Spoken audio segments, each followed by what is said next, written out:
The Gospel of the Lord.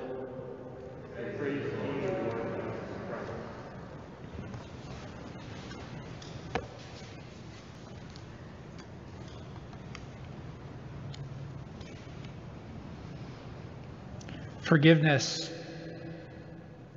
I was trying to think of something pithy to say, that forgiveness is like wine. If you open it too early, it's acidic and bad and leaves a bad taste in your mouth.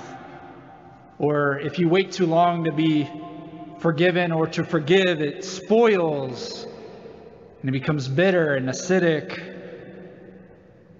That forgiveness needs time.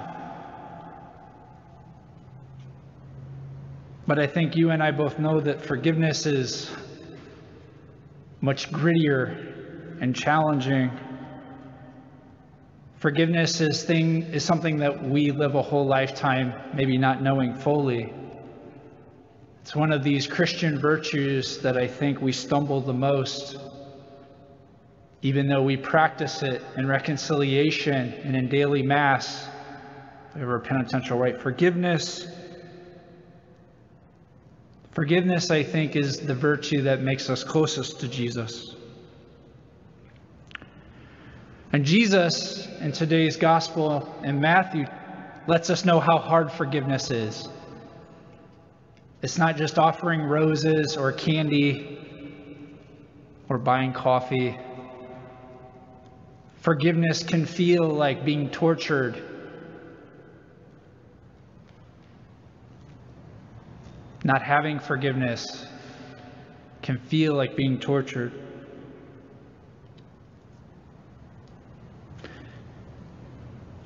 In Rabbinic Judaism, they talk about forgiveness like this: if you want mercy from God, be merciful. If you exact justice, expect the same from God. This phrase, I think, is powerful. The first half is all about relationship.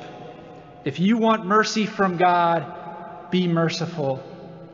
If you want right relationship with God, show right relationship. It's deep and rich. Mercy doesn't mean we're fully healed of our woundedness. Mercy doesn't mean that everything is all hunky-dory. But mercy means we want to move forward and we want to move together. The second half, if you want justice, expect the same from God, feels much more transactional. You did something wrong to me, I do something wrong to you. You hurt me, I'm going to hurt you back with grudge or anger, or maybe more commonly for us, silence. And it's transactional. Eye for an eye, ear for an ear.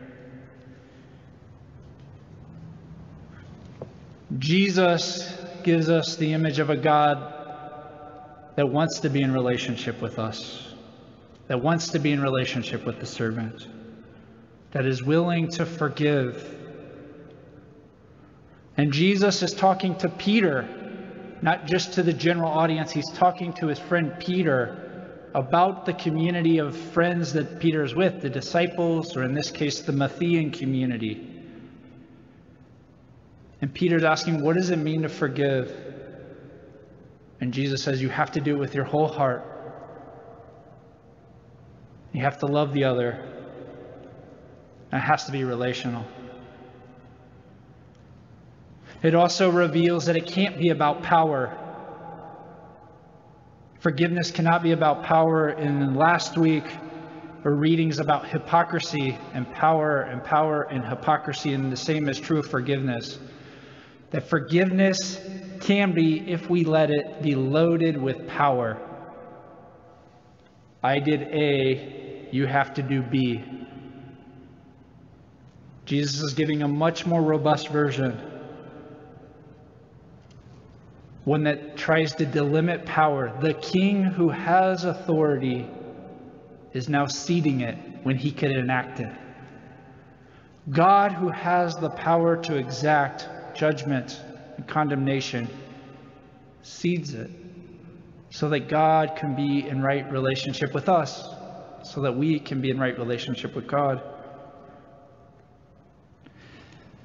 The hard part is translating it, knowing that God's going to forgive us, that God will seed that power, because all God wants is right relationship, not judgment. But it's hard, I think, for us to do the same. Because I think the coordinates are hard. What does it mean to forgive? How do you forgive? When do you let go? When do you be merciful? When is a relationship worth salvaging?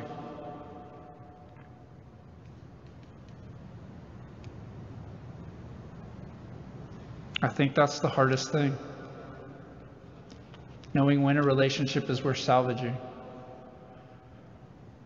I imagine God would say all relationships are worth salvaging. All of them. All of them.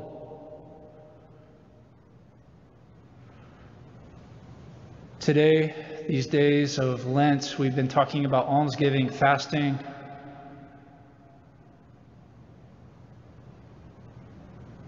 But maybe the virtue we need to learn to grow in is forgiveness.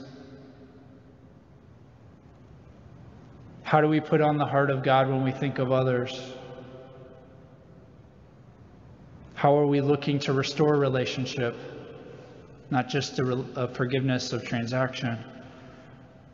How are we looking to move forward and move together with the person that we've harmed or who has harmed us? And how can Jesus be that model for us?